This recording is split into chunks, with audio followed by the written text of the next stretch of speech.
Free Skaro!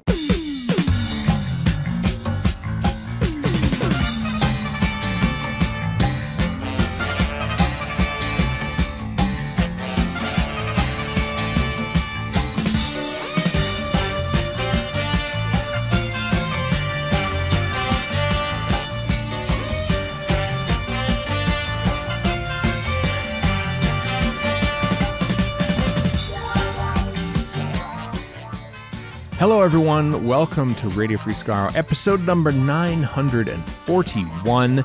I am Stephen in Edmonton. Morning, Vancouver. And Chris in Edmonton. Big episode. Not that big, but it's an exciting episode. Middling episode. That's a better word. Another middling and passing episode of.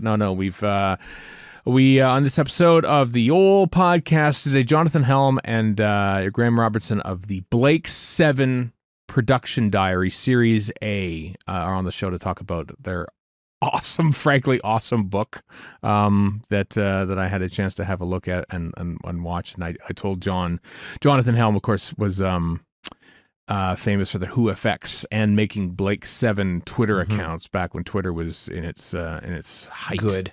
Before Useful days. Before Nincompoop bought it.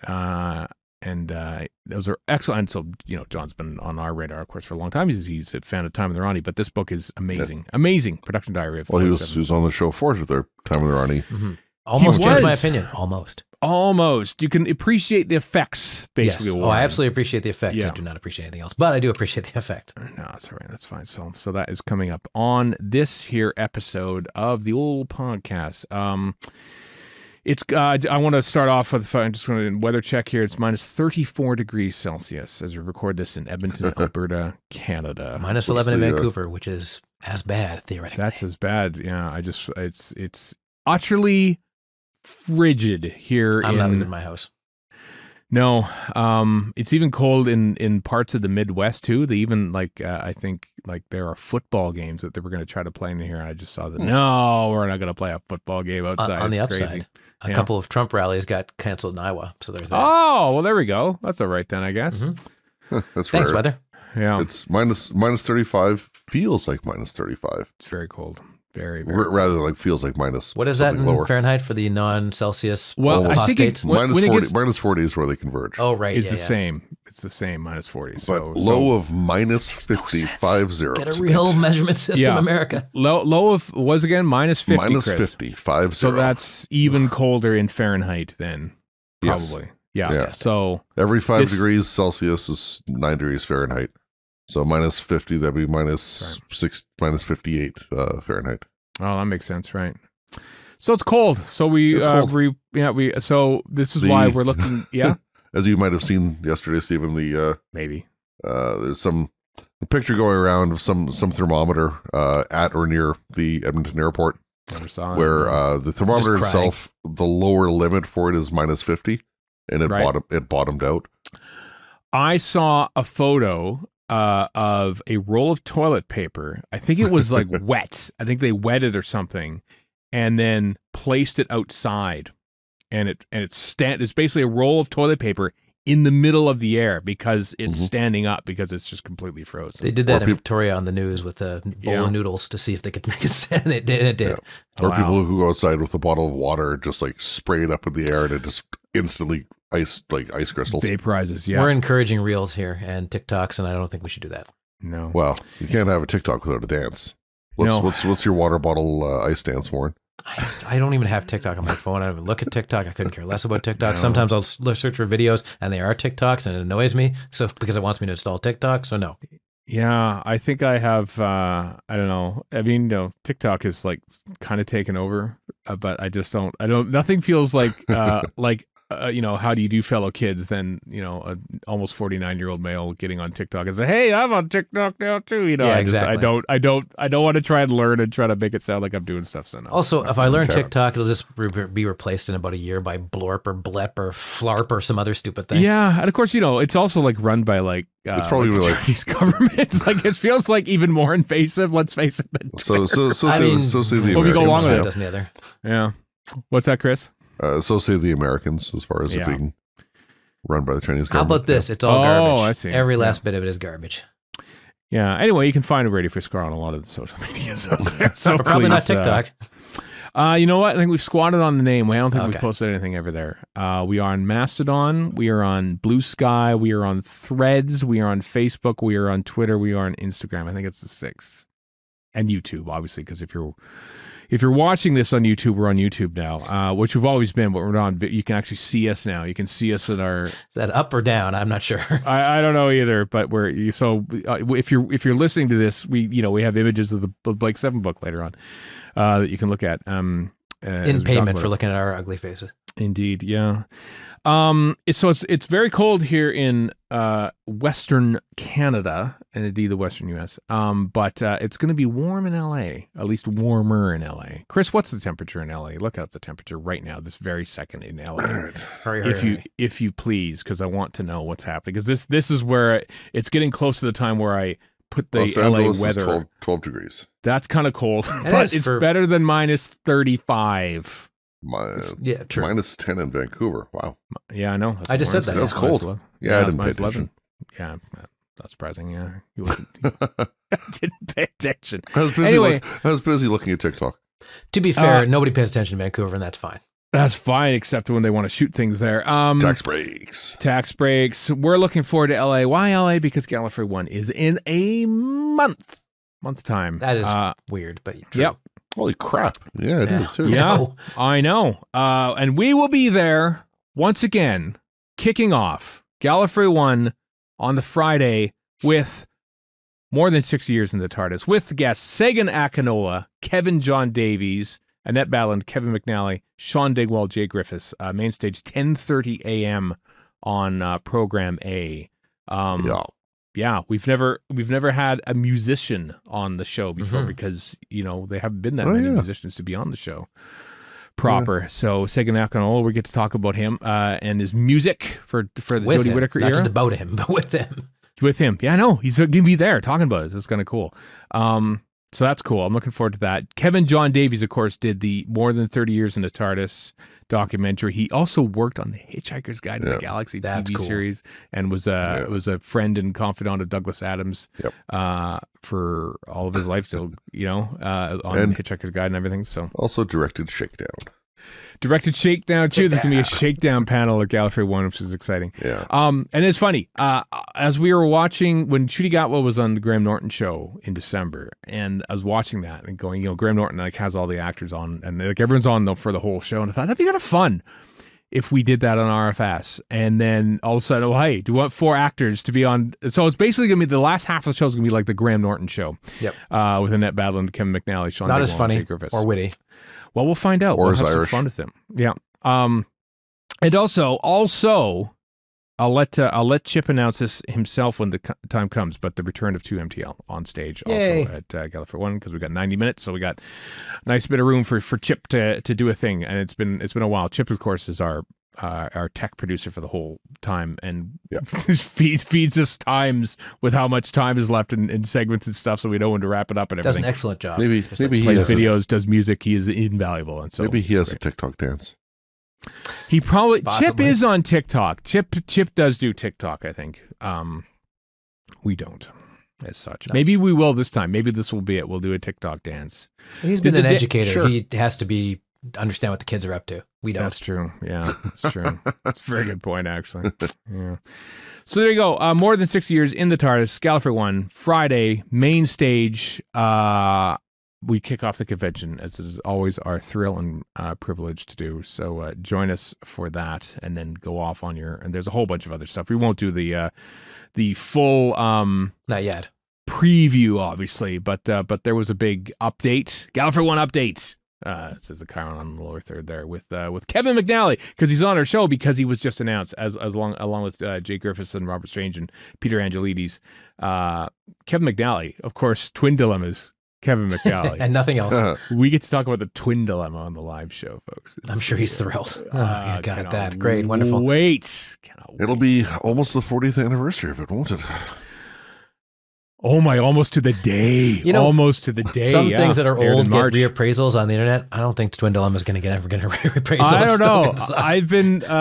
Disney Plus might make an 8-episode series of it. They might as a continuation. Yeah, the war between good and bad. Yeah. It's bad wins. Here's the preview for you. Doctor Who 1980s, the Twitter account, which is still worth going to Twitter for because day to day, 40 years in history, and they just literally finished Cage Fantazzoni on January 12th. So, which means they're going to be rolling right into Twin Dilemma now, and I cannot wait. I tried, and I couldn't get past those annoying kids. So that's like 10 minutes. That's not even. That's like 4 seconds of them playing so chess. Annoying. They are so annoying. It's amazing. We will be pinning down Kevin McNally for 45 minutes for our live commentary of probably less annoying. It's not that. There's a whole bunch of other stuff that they mentioned. Like they sort of had a daytime programming preview. The full schedule will come up probably a week or so from now. But our show is there, interviews and roundtables, the charity auction, the live commentaries. There's a couple of those coming. Ray Holman Spotlight, a special this or that, which I'm looking forward to with Kim and Sage from Head Over Feels with 3 people, that being Billy Piper, Camille Kaduri, and Sean Dingwall, the Tyler family reunion. Oh, yeah. Jess Jurkovic is doing an awesome looking music panel with both Dominic Lynn and Sega Nakanola there, which is and a couple really local composers as well. That too, yeah. All sorts of things, yeah. Yeah, the Shakedown thing that you mentioned, or we mentioned. Yep. There's a Blake 7 panel, of course, because Sally Nivette, Brian Croucher, and Jan Chappell are going to be there from Blake 7. So kind of cool tying in with today's episode because we're talking about Blake 7 a little bit. And Cafe Clutch signups February 3rd, 12 noon Pacific. February, that's when. Are you going to any Cafe Clutches this time around, Chris? You thinking of signing up for something? I didn't last year, but the sign up, I had to work or something when the sign up happened. Right. So I just didn't get the chance. Right. Depends who's doing them. Like, I know we have him on stage, but I'd totally go to Sega Nakanola's if he's doing one. Mm-hmm. Or Kevin Dom, McNally, or Dom's, just to hang out with Dom. Well, I think Kevin McNally is just doing one on the Twin Dilemma. I think he's doing a dramatic reading of the Twin Dilemma. Cafe Clutch is not your fanfic. Come on, later on. Your galley. It's penned by Eric Sayward wrote that book, didn't he? He did. I believe he did. Yes. I'm literally just gonna go. I'm just gonna during Kevin McNally's bit. I'm just excuse me, everyone. Can we just pass around the script for the Twin Dilemma? Can we do a live reading of episode 4 of the Twin Dilemma, please? Who wants to be Mestor? Who wants to play Mestor? Who doesn't want to be Mestor? Yeah. I never sign up for Cafe Clutch as a galley because I figure I won't get in, and usually I'm right.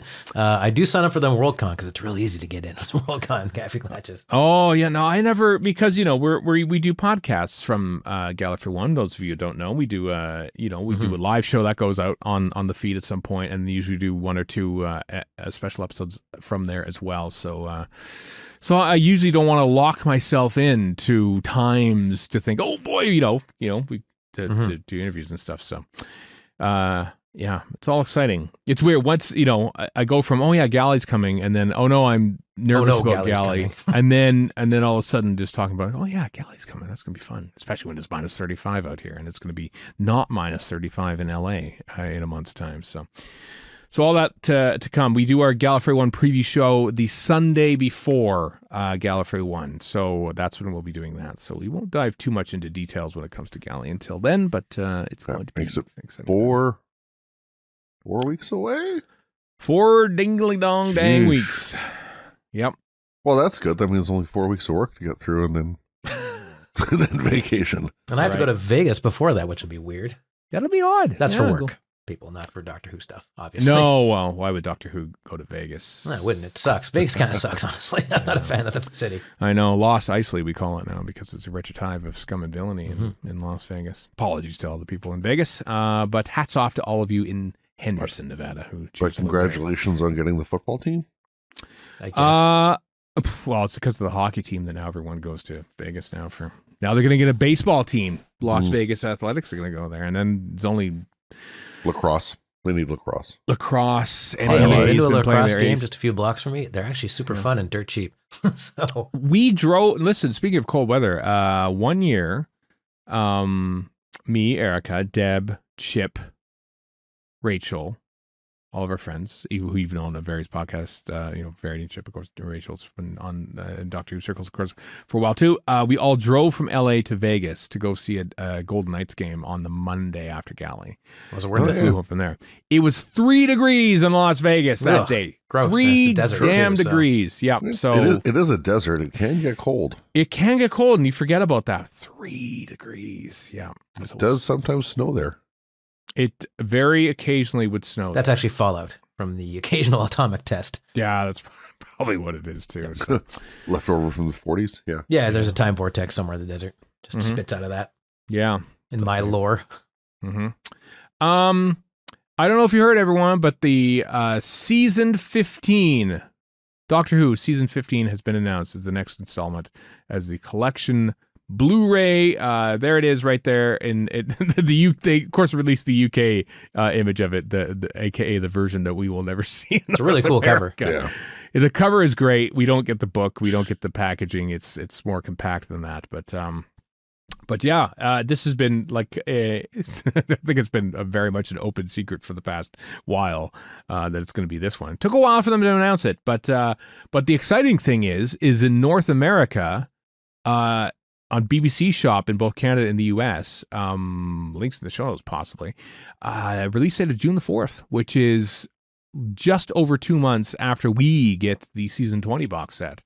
So look at that. We get season 20, we get the Daleks, we get the in color, we get the Celestial Toymaker, and we get this all in the space of 2 months, which is like...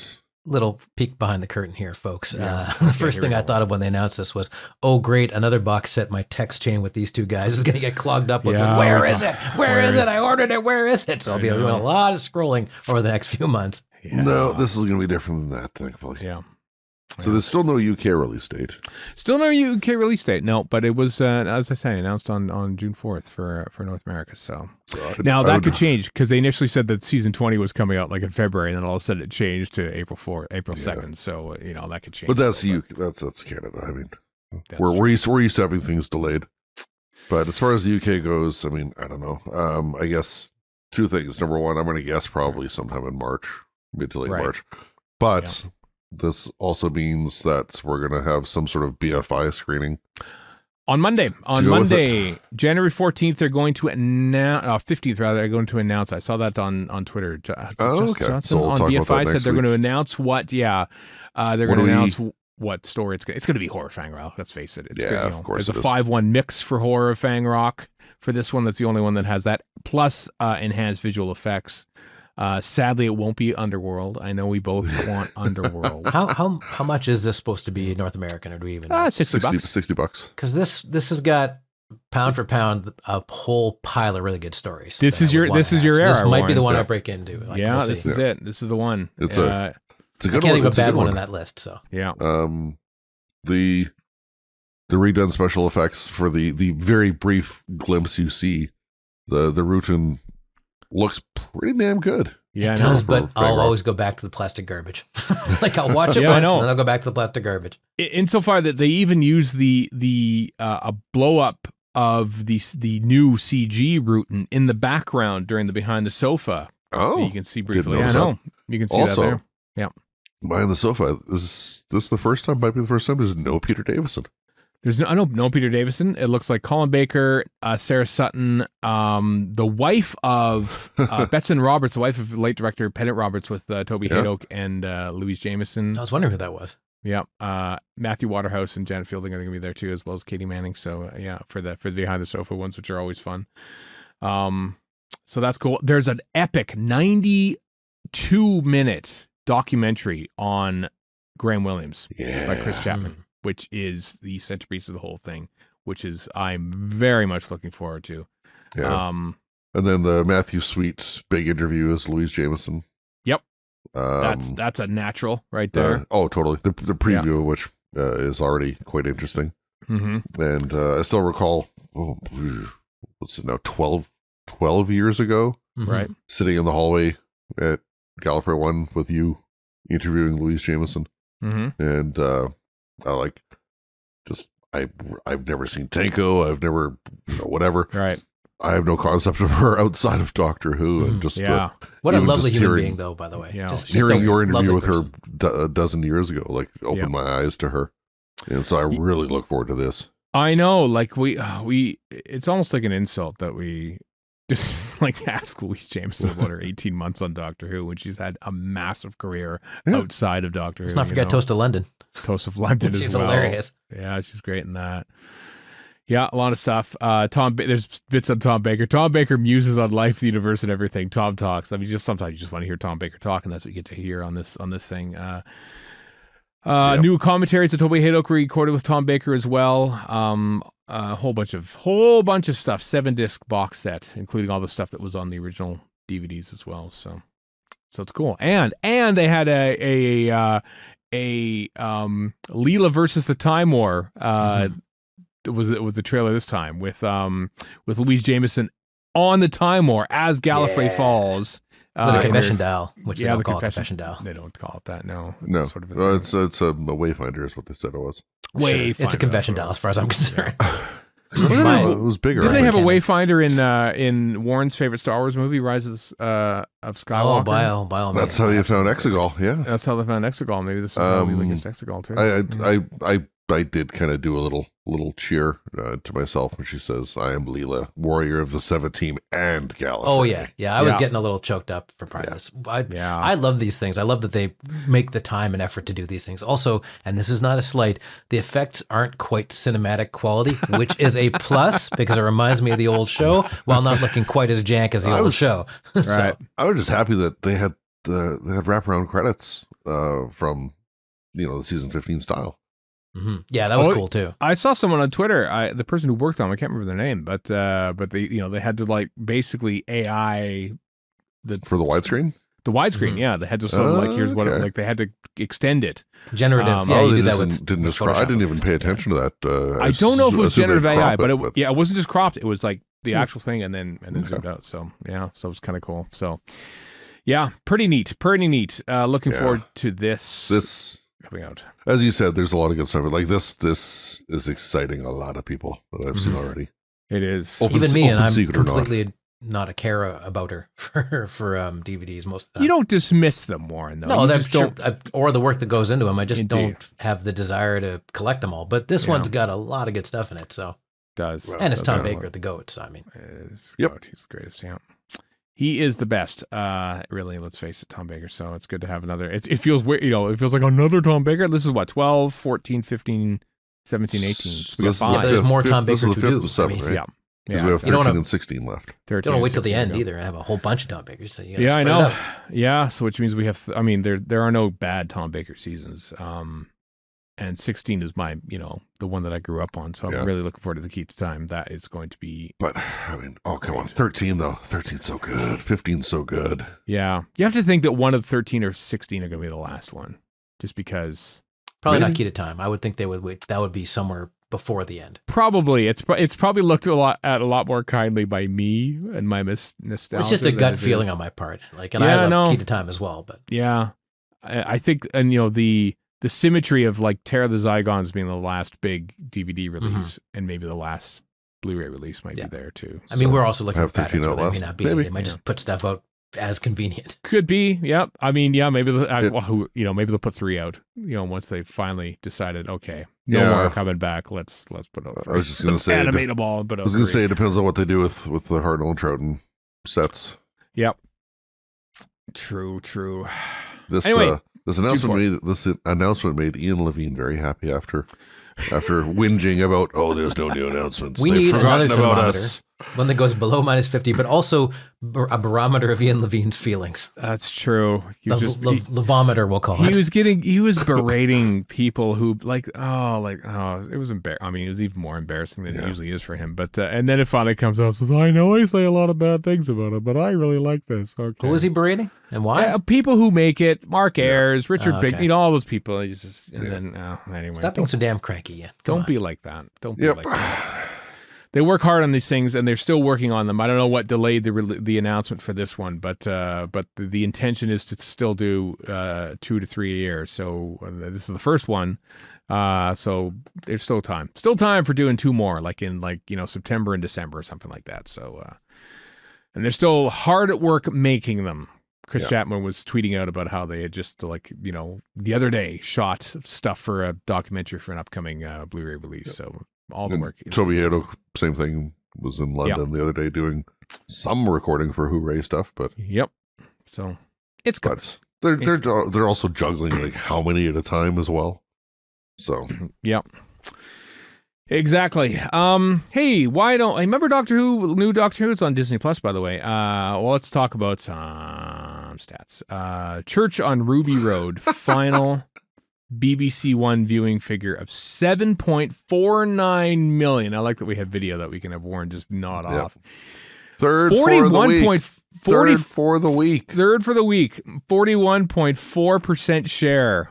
That's actually huge. That's massive. Tell me why. I'm telling you more. And then what happened? AI of 82, which everyone hated apparently. But more than 2 out of every 5 people in the country watching TV were watching that. Yeah, probably drunk, but yes. The only thing that beat good it point. was, eyeballs is eyeballs. Yeah, what beat it? Call the Midwife. The Christmas Day fireworks. Call the Midwife and the fireworks, I guess. Yeah. So New Year's Day fireworks, I think, beat it. Was number New Year's 1. Eve fireworks. Yeah. So people love watching fireworks. They'd rather watch it on TV than. Didn't the King's Speech make a big deal too? That was the week before. Oh right. Okay. Yeah, it was the week or before, something. so. I don't know. Maybe not. Or it got slaughtered. We slaughtered the King's Speech. The King's Speech was in the overnights, and then anyway. Not a lot of rewatch value for the King's Speech. No. I think. No, but the fireworks show, they put that on YouTube, and I watched that, and it was phenomenal. Oh, that's cool. Whenever the King's Speech shows up on CBC, I'm like, oh yeah, this guy is the king. I keep forgetting. He's the king. Yeah, we've had 2 King's Speeches now. And not just the Oscar-winning movie. I'd say just wait till he's on our money as a more constant reminder. But it's like MASH versus after MASH. That's basically what it is. It's like, oh yeah, that was a thing that existed. Yeah, I know it's coming. I've seen coins. I've seen not in the wild yet, but coins with old Chuck's. But by the same token, who uses cash? So that too, exactly. Yeah. Is he on my Apple Watch? No, he is not. Yet. He could be. Come on. Let's make it. You can make that happen. I just double tap for my cards. I'm like, what the hell is King Charles doing here? They should have a little like, it's like Monty Python mouth. He didn't say the magic word. I feel like they should have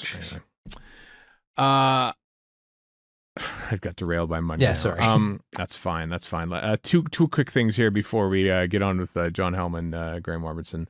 Chris has been doing some digging. Doctor Who Annual 2025 is due October 15th. There's no cover for it. Here's your 9-month warning. Yeah, it's coming. The thing that's always happened will be happening again. If you want to have a baby, with enough notice to get your Doctor Who Annual 2025. We have to ovulate at a certain time so that this annual comes out the same day as our child. Exactly. And that's where the divorce papers get filled out. There are precisely no details to this. Amazon even credits the author as Doctor Who. Yep. Which, good. Maybe it is. Maybe it is. So there. Get your orders in. I'm the UK. So used to Andrew Mark Thompson coming out with ridiculous, silly annuals, and I know that I immediately assumed this was his work. Yep. Nope. It's this is an actual thing. So I mean, they've made Doctor Who annuals again since basically 2005. So I think I might even have one back on my bookshelf back there. Apparently, what about Juliet Bravo though? According to Amazon, it's already number 3 in time travel fiction for children. Oh my God, that's amazing! Just amazing. Yeah. Closer to that is July the 9th sees 15 Doctors, 15 Stories, also written by Doctor Who. Actually, there are some authors listed, not in the actual thing. Authors including Patrick Ness, member of Class fame, Mallory Blackman, who of course co-wrote Rosa. Neil Gaiman's writing something for this too, which is pretty cool, as well as Gallifrey One guest Steve Cole. So, so that is for pre-order. Also with the temp cover, hence us not showing it to you now. That's coming July the 9th. So just before Comic-Con, probably just after or just around the same time that Ncuti Gatwa's first season is done on BBC One and Disney Plus. So could be, yep. Could be. All right. Well, there you go. That's it for our news. After the very short break, we talked to Jonathan Helm and Graeme Robertson about the Blake 7 production diary.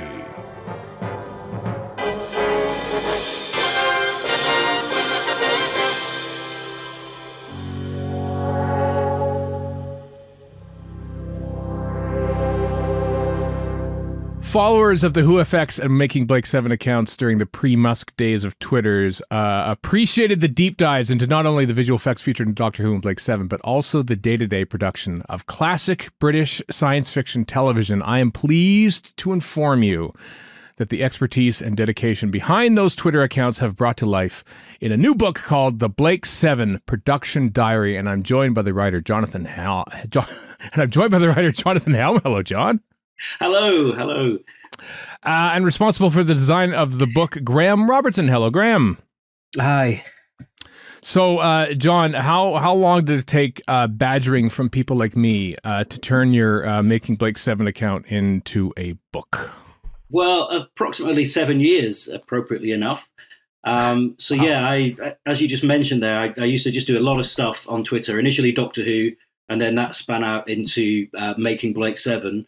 And the thinking behind that was that no one had ever really told that story about Blake 7. There's obviously a lot of content out there about Doctor Who and Star Trek and Star Wars, but Blake 7 is still not unknown, but no one has ever really gone into the huge amount of detail that I wanted to see. So I thought, well, if no one else is going to do it, I'll do it.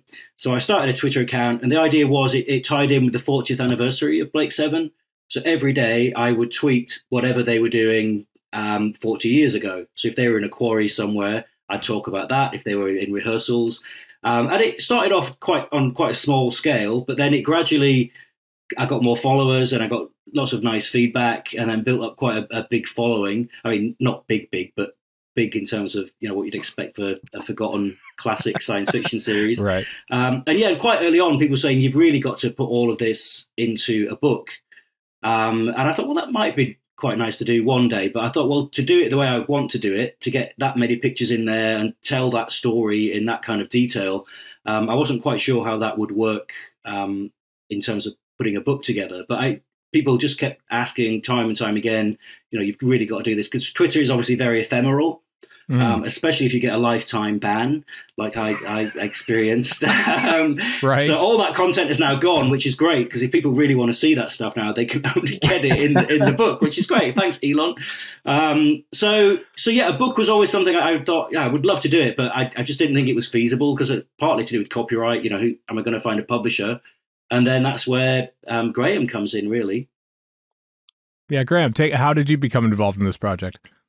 Oh, well, I was always a follower of the Making Blake 7 account, and I used to always kind of look on with kind of envious eyes at just how much information that John was putting out there, and all those amazing pictures. And I had it in the back of my head from the minute I kind of started following the account that imagine a book with all this content in it. And my background is in graphic design anyway, magazine layout and magazine design specifically, book design. And I kind of started this side hustle, I guess you could call it, during the pandemic and the lockdown, which I called Cult Edge. And it was just an excuse to do some ridiculously niche kind of cult TV designs. And I kind of got it into my head that I wanted to do the missing 1982 Blake 7 annual. And kind of from that point on, all roads kind of, I think, started to lead directly to John. I kind of plucked up the courage to kind of make contact with him, because I think I said this to you, John, the other night, didn't I? That you scared me online. Yeah, what's that all about? You're not the first person to say that. I think I must come across as quite. Oh no, I mean it was always good-hearted, but I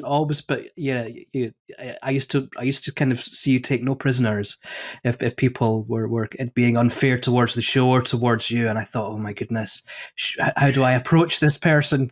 But I think with the book and John very kindly contributed some fantastic content to the 1982 annual, and I think that's kind of where we kind of started to think this is something that could happen, and the conversations began. Yeah, I first became aware of Graeme because he, as he mentioned, he's got this side hustle, Cult Edge, and he was producing a lot of great artwork and like art cards that you could buy. And that really caught my eye. Some really beautiful imagery of Servalan, and then there was a great poster he did of Avon. And there's a lot of Blake 7 artwork out there on Twitter, on social, and what have you. A lot of it is very good, but it often looks like it could be a Marvel production or Star Wars. But Graeme just somehow managed to capture that atmosphere of the series, and it was very on brand. So I was very aware of Graeme's work, and then I saw he was doing the 1982 annual, and I thought, oh my God, this just looks amazing. And then we just worked together. Well, I contributed a couple of articles to that, and there's a bit of to and forth. And probably just when Graeme was at his most busy with that production, I think that's when I suggested, hey, would you be open to doing a production diary? Because everyone keeps asking for a book. Unfortunately, he didn't tell me to. Oh no! Sod off.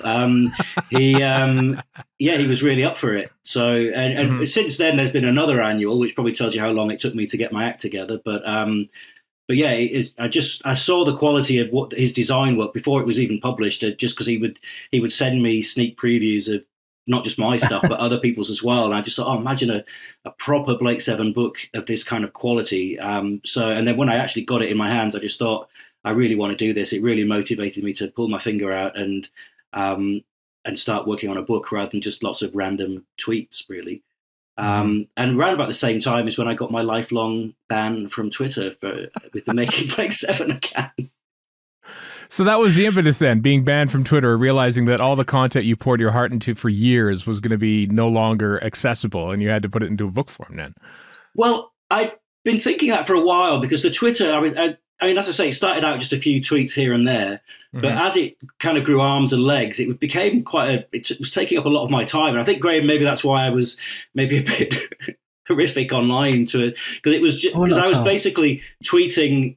So if they had a really busy day making Blake 7 40 years ago, then that meant I had a really busy day trying to get all this stuff together. And I think I just started taking it a bit too seriously, and it became quite pressured.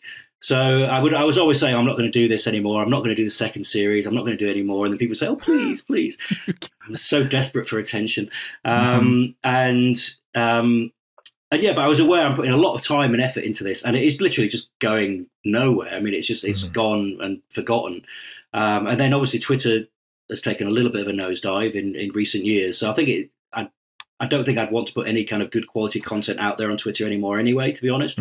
So the timing has worked out really well. So John, you were like, you weren't just like, I mean, you're obviously a fan, but there was like a lot of research and diligence done in here. And like there are, like in the book, there's like, like original artwork and sketches and everything like that. Like how much research did you have to do for your Twitter account? And did you have to do even more once the book started coming into fruition? Yeah, so I mean, I've basically been researching this book all my life, really. Right. So I about 20 years ago, which is terrifying, I did a fanzine, and that put me in contact. I mean, it was very small, literally, and also just in terms of its reach. I think the most I ever sold was 30 copies, but that did put me in touch with quite a few people. Like I interviewed a couple of the visual effects people, and they very kindly shared photographs with me that I'd never seen before. And then there was a lovely chap called Mark Oliver who used to buy every issue of the fanzine. And then he messaged me one day and said, I've got some photographs, that you might be interested in. Because one of the things about Blake 7 is that it used to always be the same photographs that came up time and time again. It's almost like they only ever took 10 photographs. And I actually thought maybe they just didn't bother, because the BBC, let's say they weren't exactly proud of the series. I just thought maybe they just never bothered taking any photographs. But then Mark, I hope you won't mind me mentioning his name. Mark, he's very involved with Big Finish. He's written an excellent Blake 7 book himself, and he knows more about Blake 7 than I do. And he very, very kindly just shared all his photographs with me. I shared what I had, and then once I started the Twitter account, then as people started following me, people very kindly shared more and more stuff. And I can't name all names because some people would rather remain nameless. But it turned out that a lot of photographs had been misfiled at the BBC. I think somebody had filed the photographs with all the images. I don't know if you remember Triangle, or if you've heard of Triangle. So the famous Kate O'Mara show. Exactly. Yeah. Which is even lower down in the BBC's estimations than Blake 7. But so a lot of this stuff had just been misfiled. So it just kind of grew arms and legs. That just more and more stuff was coming to light. And that was part of the reason why I was doing the Twitter account, really, was just to let's get this stuff out there and share it. And so I was cleaning up those pictures as well and restoring them. And then, yeah, just like I really wanted to to share it so everyone could see all these wonderful photographs that have just been sitting in a forgotten archive all these years. It's really amazing just how much stuff has never been seen before, a lot of which is in the book, of course. Mm-hmm. And so, Graeme, it's your job to sort of put all these photos into a book that in a nice, appealing fashion. So, was it? I mean, with all this visual archive that you had to work with, was it easy, so to speak, to put everything together like this? Or it's the dream job for me. I mean, I'm a massive fan of the show. I have been since day one. So, for me to get my hands on John's material was just a dream come true. I don't know if you remember, John. We had a conversation quite early on about how do we edit this? How do we edit this book into something that people will kind of enjoy? And we kind of decided quite early on, really, let's not edit it too much, because there's so little Blake 7 merchandise and material out there. The fans of the show will just eat up everything that we can offer. So we made that decision fairly early on, not to be too harsh with the editing. Let's just get as much as we can get into that book. I mean, it turned into a massive, it's probably it probably is the biggest design job I've ever been a part of or worked on. So, but every single minute of it was a joy. I mean, I was saying to John just the other day, because we're kind of between books at the moment, I'm at such a loose end in my free time now. All I want to do is sit and design production diaries. So yeah, the short answer is yes, it was a dream job to work on this, and to have access to all that magical content from John just made the whole job a pleasure from start to finish. And I think we've managed to strike that balance, because one of my concerns was that with the Twitter, you could go into ridiculous amounts of detail. Like it'd be a prop that's on screen for maybe 2 seconds. I would happily do maybe 20 tweets about that prop. Right. And so I said to Graeme at the start, I said, obviously we can't go into that crazy detail. It just won't work. And he said, well, no, let's do it. And he said, just whatever you've got, just throw it at me. And so we did it in installments, didn't we? So I'd basically send him a Word document with basically be like, I don't know, October 1977 or what have you. It would have all the copy in there. And then I would have a big long list of photographs as well. And I'd think, well, he's not going to be able to squeeze all this in. But then he would send me the pages and I'd be, oh my God, he's a professional designer. I mean, he's a brilliant designer. I'm just so blessed that, I mean, it's Graeme's career. He is for him to dedicate this time when he could be getting paid for that time. I'm not paying. And that kept me going as well, because I knew there'd be more pages. So I thought, I'm just going to keep writing this because I just want to see what he does with the design. And he always managed to fit everything in. I mean, I know he's making it sound like it was easy, but it can't have been easy because there was just so much stuff in there. But it was certainly a challenge. It was certainly a challenge, but it was a challenge that I absolutely relished, because this is not content that I've got no interest in. This is content. This is material that I've got a huge vested interest in, because I'm such a massive fan of the program. Mm-hmm. I mean, it is a production diary, which basically is a diary of the production of Blake 7. Where did you get all the information for this end job? Was it all sort of in the written archives, and you had to go and pull it out, or how did that all work? Yeah, well, I'm kind of standing on the shoulders of giants, really. So I've loved Blake 7 for a long, long time. So any book that's ever been published, any magazine, any fanzine, anything that's seen online. So a lot of this is curation. But as I said before, it wasn't just photographs that was shared with me. It was also a lot of production documentation had been shared as well. People who used to work at the BBC had very kindly shared content with me. I'm part of a little group that shares scripts as well. There's a lot of information you can glean from camera scripts and rehearsal scripts, and early drafts and what have you.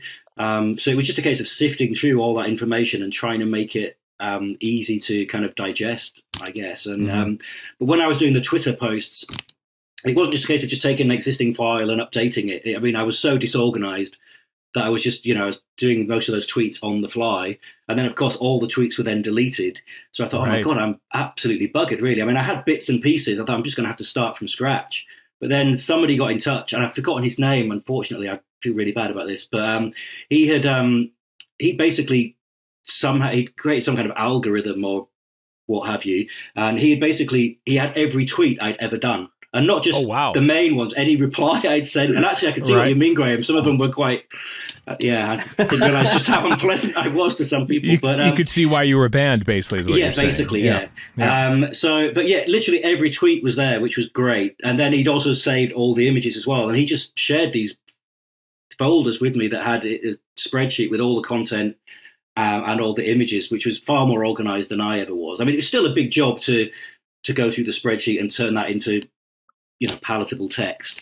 And take out all the verbal abuse and all the horrible things that I was doing. So yeah, it was, and also other stuff has come to light since. So I was going back to the paperwork and other stuff. So the book isn't just a compilation of thousands of tweets. There's stuff in there that even if you were downloading everything I ever did on Twitter, there's still pictures in there and paperwork and new stuff. I mean, it's like Doctor Who. There's new stuff coming to light all the time, and but I think it's all collated now in one volume. Mm-hmm.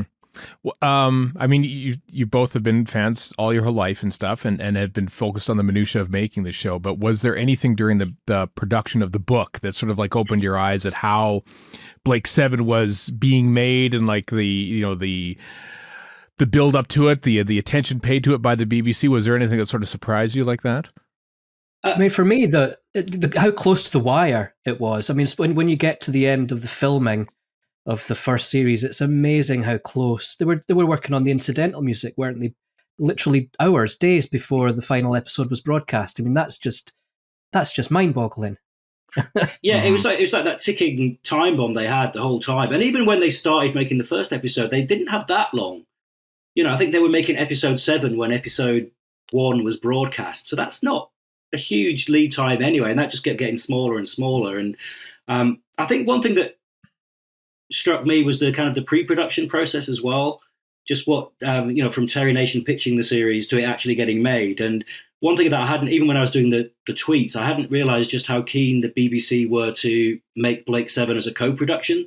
So they, right from the start, and that's why they approached Terry Nation to pitch ideas, because he'd worked in America a lot, and he'd worked in expensive, the ITC film series like The Baron and The Persuaders and what have you, which were co-productions. They'd sold well in the US and overseas. So they really saw Terry Nation as an expert, not just in creating successful science fiction concepts, but also how to work on formats that would have appeal, not just for the BBC, but also overseas as well.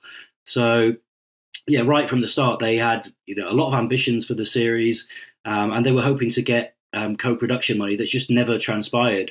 And that was one of the most interesting. And I think it's just that the process of collating all that paperwork, and some of which was shared with me quite recently, I hadn't realized that was one of the driving forces for making the series, but also just how disappointing it was then for David Maloney when that co-production money never transpired. I mean, everyone knows that Blake 7 was low budget, and people joke about it only having £50 per episode on effects, but that's true.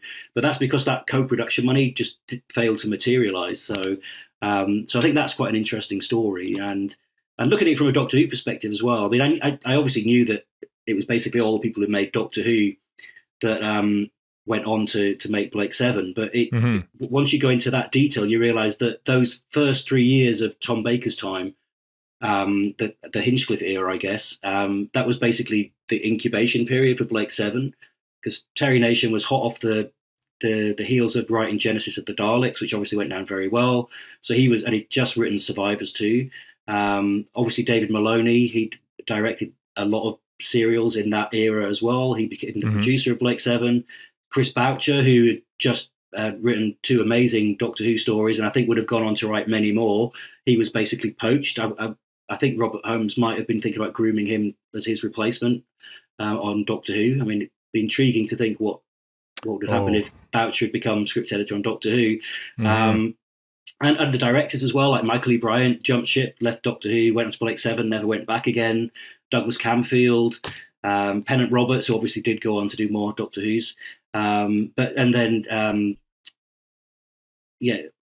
The Dudley Simpson on the music, Roger Murray Leach on design was a major poaching from Doctor Who. So all this brilliant talent that was just making what some people might say is the best Doctor Who episodes of all time, they went onto Blake 7. So there is an interest there. If people are, they've never watched Blake 7 before, they're listening to this.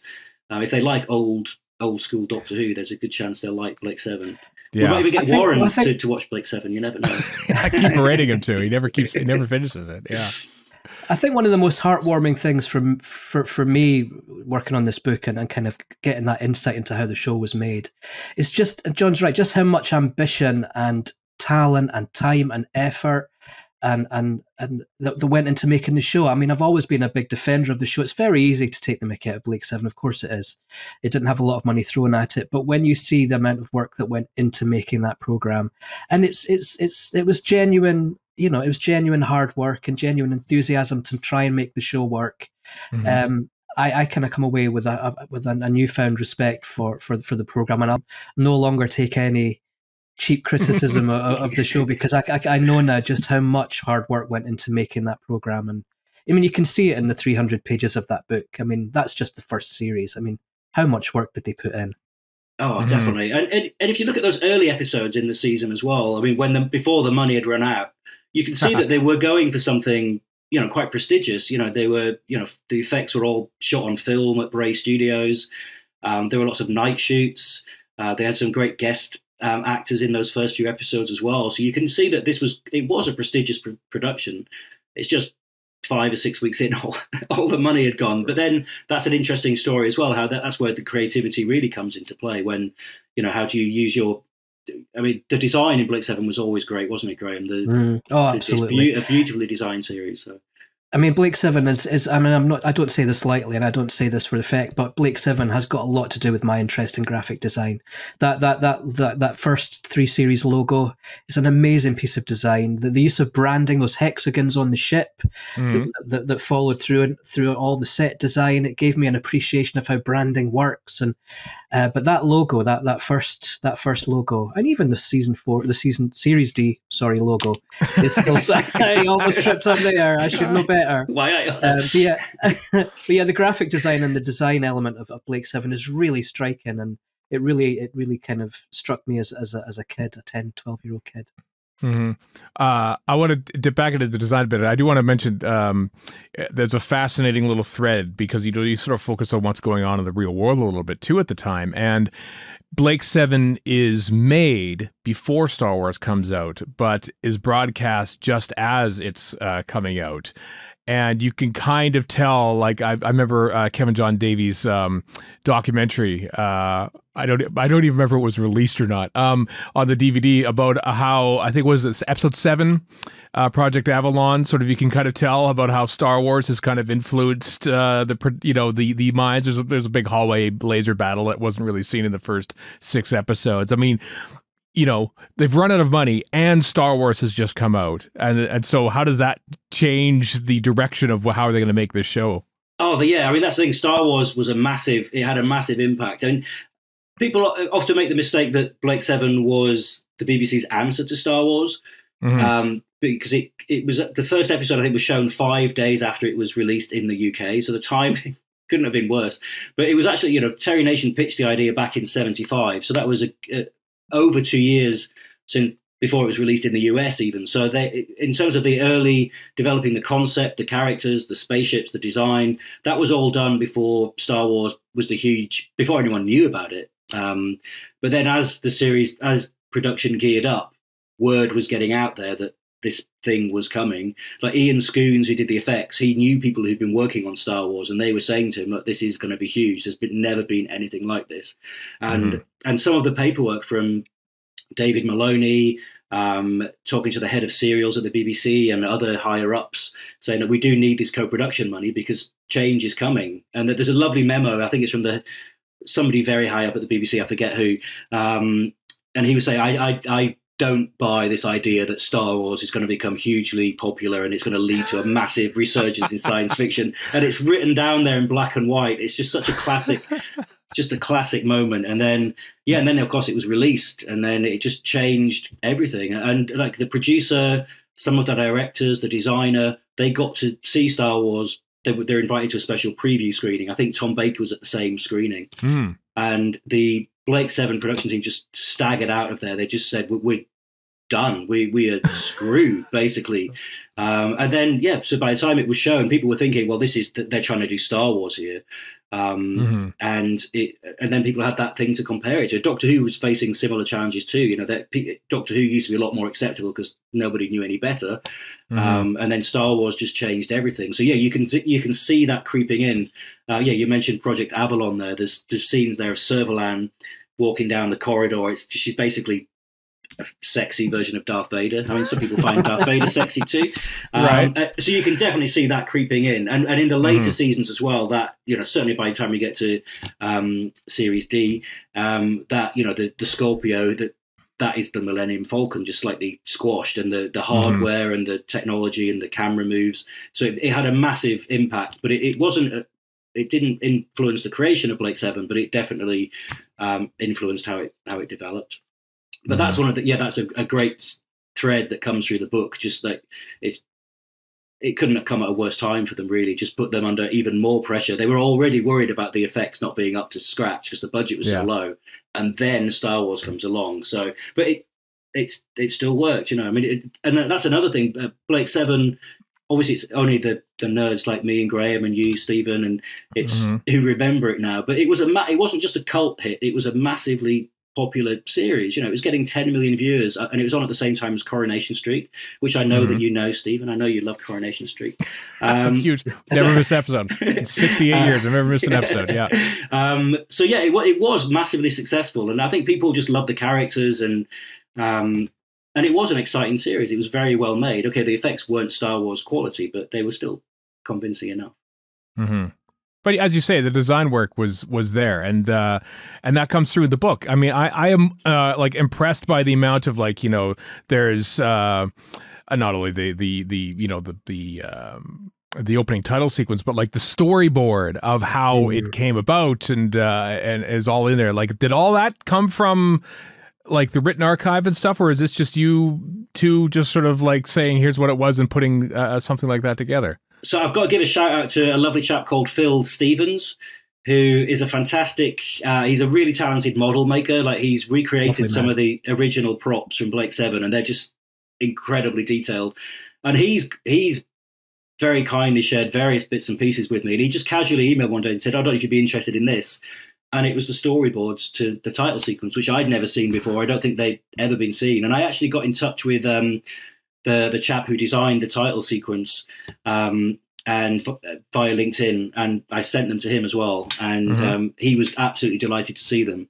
And I said, well, would you be willing to chat about it? He said, no, absolutely not. But he was he was happy to see the storyboards. Yeah, it probably comes as no surprise. That's one of my, if not my favorite spread in the book.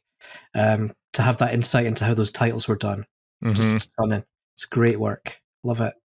Yeah. Was that Bob Blagden who designed it? Is that who Bob you're talking Blagden, about, John? Did you notice I wasn't mentioning his name? My mind has just gone blank. I mean, how do I not know that? I was like, Bob.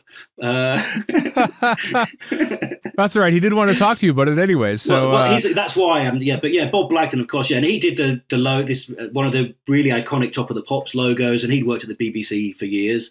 But obviously, it's a very long time ago for him. So he said, no offense. I don't remember anything about it, but he was very happy to see the storyboards. He worked in the tripods. That's why I knew him, obviously. So he's a genius. Speaking of BBC production diaries that I would like you two to work on after you're done Blake 7, but we're going to do Space 1999 next, aren't we, Graeme? Oh yeah, absolutely. I mean, that has to be done.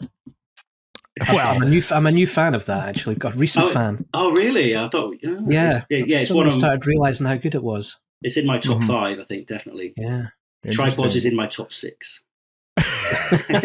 No, it is. Seriously, I love tripods. 3 guesses where it fits in your top 6. Well, I mean, but you have to do you have to finish Blake 7 first, and it's very, very it's teased at the end. BBC Blake 7 will return to BBC One with branches. There it is. There's a cover for Series B. So did you actually work on all 4 and just sort of like putting them out one a year, or what's the production plan for the last 3 series of this? Next week is Series B, isn't it, John? No, next week? I don't think so. We're aiming to do 1 a year, so we'll probably around like Christmas time every year, we're aiming to get them out there. I mean, work has begun on Series B. It's coming together nicely. But yeah, we're not going to. Somebody asked recently, are we going to do multiple copies, volumes a year? That's not going to happen. 2 a year. Yeah, but it should be quicker because we've got the template now, which we know works really well. Definitely. And I was a bit more organized. We're a well-oiled machine now. We are a well-oiled machine. And I was a bit more organized when I did the Series B tweets as well. By that point, I'd got my act together. So there is actually a document that I'm working from. So although there are massive gaps in it, but that's fine. But yeah, I think it's gone down really well, hasn't it, Graeme? We've had some lovely. I don't think I've seen anyone say anything apart from the price. No, I've not seen anyone say anything bad about it, and we can't control the price. I mean, it's been overwhelming. The positive reaction to it's just been overwhelming. But yeah, it is a shame about the price, but that's the nature of the beast. I mean, I don't think I'm not sure anyone would publish a book that size on Blake 7. A professional publisher, I'm not sure they would even touch it. So, but hopefully, well, not hopefully, we are giving people value for money. Absolutely, 100% value for money. I think if you love Blake 7, this is. I mean. Bit of hype here, but this is the book you do need to have this in your collection. It's the book I've always dreamed of. I mean, we sort of joked, didn't we? Even if no one buys it, as long as we've got a copy. We'll have one. Yeah, I would honestly, I would do it. I would do it just to have it for myself. I mean, it does take a long time to do it, but I really, like Graeme said earlier, I miss not working on it. I mean, I'm working on it. So yeah, but yeah, full speed ahead. We are working on it already, so we've got some plans to make it a little bit different in some ways, but repeating the success of the first one, really. Well, that makes me happy. It is absolutely superb. This book. Where can you get it? I know you've avoided the price by mentioning that, but where can you? And who? And it's also like it's not necessarily a for-profit book because all the profits go to UNICEF, right? It's not for profit. Nobody's making any money from this book outside of the print and production costs. So any profits are going directly to Alzheimer's Society and UNICEF. Two charities that were chosen for us by Sally Nivette. Nice. And if you do want to buy a copy, I do remember the URL off the top of my head because I've typed it a million times. It's www.bit.ly/B7 Series A, and it's important that that's all in lowercase, otherwise you won't get to the page. Link in the show notes. Link in the show notes. Yeah. Definitely will be. Can I not point at something? Can I not say click there? Maybe I'll put something up in post, maybe at some point. Yes. And we had to pay for our copies as well. We did. Yeah, exactly. We paid full price. I didn't even get the 15% discount, so I couldn't get it to work. I know. Yeah. Oh, well. Well, it's all worth it. I look forward to the next 3 being released over the next 3 years exactly. Perhaps on Gala Prime Day on December 21st, every single year will be the official release date of the next. There we go. Or maybe Black Friday. We're thinking Blake Friday. Blake Friday. Oh, Blake even Friday. better. Yeah. Even better. Yeah. Market first, product later. Excellent. John, Graeme, thank you very much for the book and for joining me today. Oh, thanks, It's a pleasure.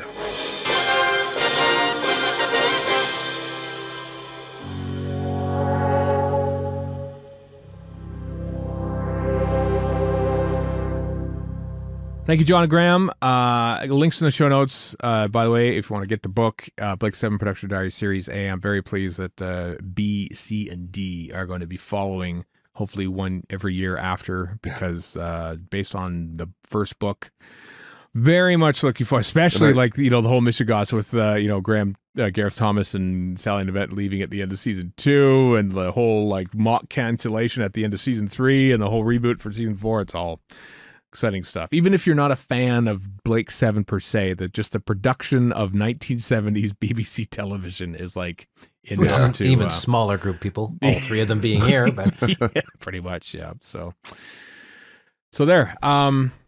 That's it for this show. Next week, unless there's breaking news or something like that, it's part 1 of our miniscope on Michael Ferguson, covering off his first 2 stories that he did in black and white, that being The War Machines and The Seeds of Death. So that is coming next week because we love Michael Ferguson. Very much looking forward to this. Patreon supporters heard this months ago, but now you can listen to it on the regular podcast. When did we record that?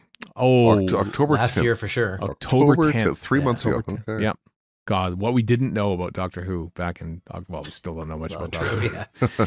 We hadn't seen anything from the 60th. Yeah, we knew even less back then. So enjoy that next week on Radio Free Skaro. So until next time, I am Stephen in Edmonton. Warren in Vancouver. And Chris in Edmonton. So long for now.